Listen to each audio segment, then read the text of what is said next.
responding to the breaking news this hour that the chairman of the House Intelligence Committee, Devin Nunes, has decided to temporarily step aside amid controversy and questions over the way he has handled the investigation into Russia's potential meddling of the U.S. election. Here now, we have our panel of reporters with me, as well as Chris Jansing at the White House, my colleague. So, Chris, it might be a little bit early for reaction from the White House, but as I was just discussing with the folks here, President Trump has stood by Devin Nunes throughout this entire ordeal. What are the implications at this point? Yeah, I mean, I think you can't take this out of context of everything else that's going on, right? These were Steve Bannon, first of all, being taken off the NSC, reports that he's now in charge, essentially, of health care, questions about whether or not he was angry enough to want to step down.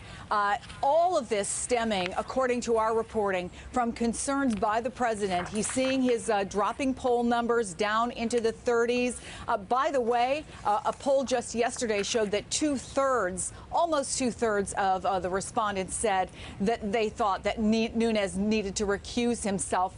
Clearly, the pressure was building, and clearly this is a president who sees a relationship between those dropping poll numbers and what is both in reality and perception chaos, both within the White House and on the Hill with this investigation. I don't think it's coincidental necessarily that we just heard from Devin Nunes on Tuesday saying, I'm not going to talk about this anymore. We're moving into a new phase of the investigation. There had been a lot of pressure from everywhere on the Hill, including Republicans, both in the House and the Senate, who were concerned about the credibility of the House intelligence investigation. Frankly, that it was gone when you have to have the Democrat and Republican head members of the Senate Intelligence Committee come out and say, you know, we're pursuing this. We know that there are a lot of really experienced professional investigators on the FBI side as well as the Senate side who are working on this. So this may be another sign that they want to really tamp down the chaos here.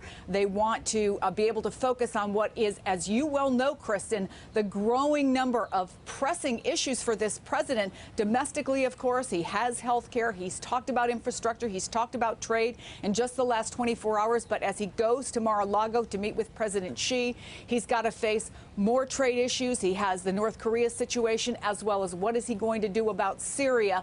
One less distraction for this White House, Kristen. Hey there, I'm Chris Hayes from MSNBC. Thanks for watching MSNBC on YouTube. If you want to keep up to date with the videos we're putting out, you can click subscribe just below me or click over on this list to see lots of other great videos.